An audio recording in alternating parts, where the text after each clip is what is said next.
On Sunday, January the 15th, the Warriors lost a heartbreaker against the Chicago Bulls. I mean, they hoisted up 51 three-point shots and made 20 of them.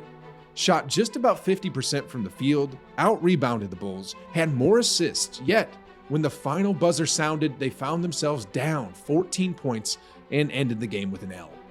Expending that much energy and taking another L isn't the best way to spend a Sunday evening, but hey, it couldn't get any worse, right?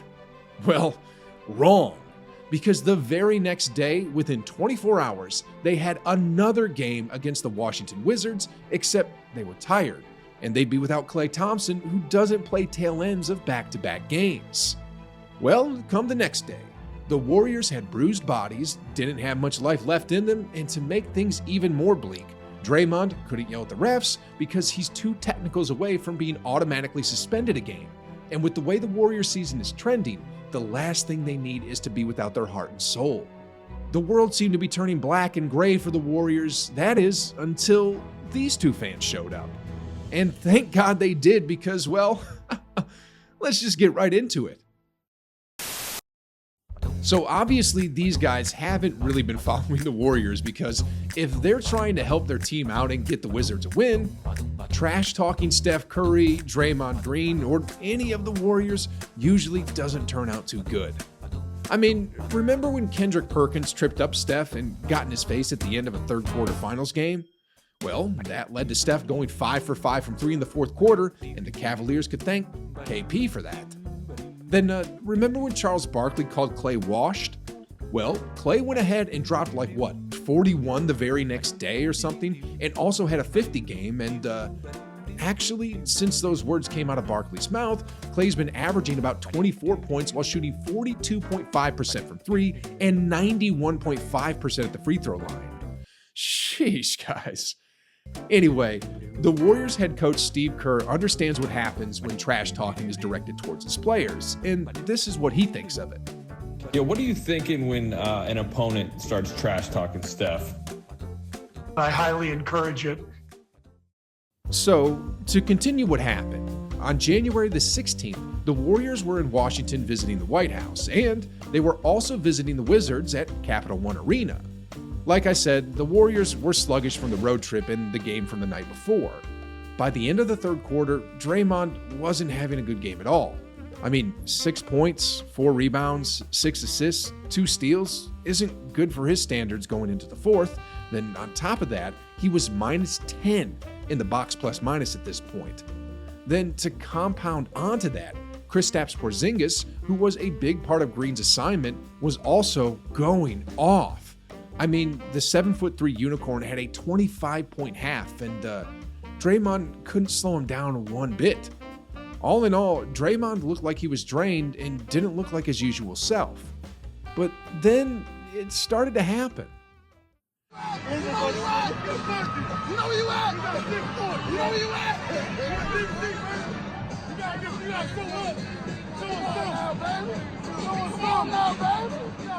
Draymond started hearing these 2 fans trash talk, and that was it. He was about to make it personal. I mean, according to number 23 himself, they were saying things like, You think you're a Hall of Famer? The fans also told him that he was playing like he was scared or something. I mean, these are the exact words that Draymond said to David Aldridge of The Athletic when he asked what happened. He told me I was scared. I think that set me off more than anything. When he was like, "Oh, you scared?" I was like, "Scared? We're out here playing the Washington Wizards on a soft Monday, and the games I've played in, and I'm scared? Why would this game scare me? 3 p.m. on a Monday, game 43. It's not even a national television game, let alone a big game, so I think that probably set me off more than anything." Well, these fans had no idea what they did because in that fourth quarter, Draymond Green came out hard. I mean, he was hitting threes, he was handing out dimes, he was going backdoor for open layups. In that fourth quarter, Draymond went 4 for 4 from the field and 2 for 2 from three-point range, and in total, he tallied up 11 points, 2 rebounds, 4 assists, and a steal. This isn't the end of the story either because it wasn't just Draymond that these fans were going up against that night. They were also going up against the Curry family too. I didn't know Curry. Mama Curry, I'm sorry. Mama Curry, I'm sorry. Y'all about to lose, Mama Curry, I'm sorry. Y'all about to lose, Mama Curry, I love you. Curry heard what was going on and went off in that fourth quarter too.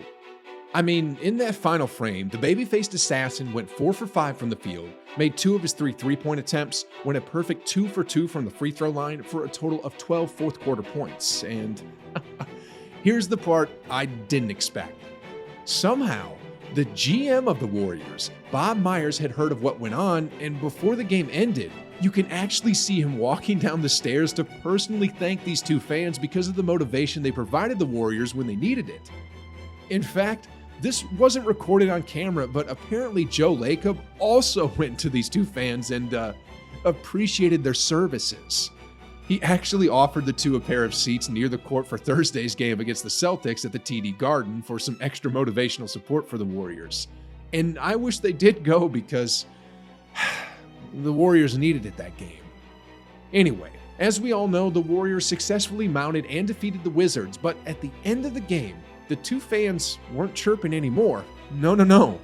In fact, before the final buzzer sounded, you could actually see Steph Curry and Draymond pointing at them right over there, as they were making their exits without any final words. And here's what Curry had to say about that. But that guy, he left early. I'm very disappointed. Very disappointed. We're running out the clock. Like, you got to take that smoke the whole game. So as soon as we're walking back to the bench, I thought there'd be, a final word. But I looked over and saw him walking out before the clock was at 0. That's a cardinal rule. You can't do that. Man, the Warriors really need to hire somebody to pose as a fan and just trash talk them from time to time to get them going, because based on these results, it's working. I mean, we've seen it time and time again. Let's look outside of the Warriors really quick. One memorable example that comes to mind was when LeBron was going up against Chris Bosh. I know this was ages ago, but that night, LeBron was having a rather pedestrian night, shooting like 6 of 19 from the field, but because Bosh's cousin and girlfriend at the time from the sidelines started chirping and saying stuff towards LeBron's direction, he went ballistic.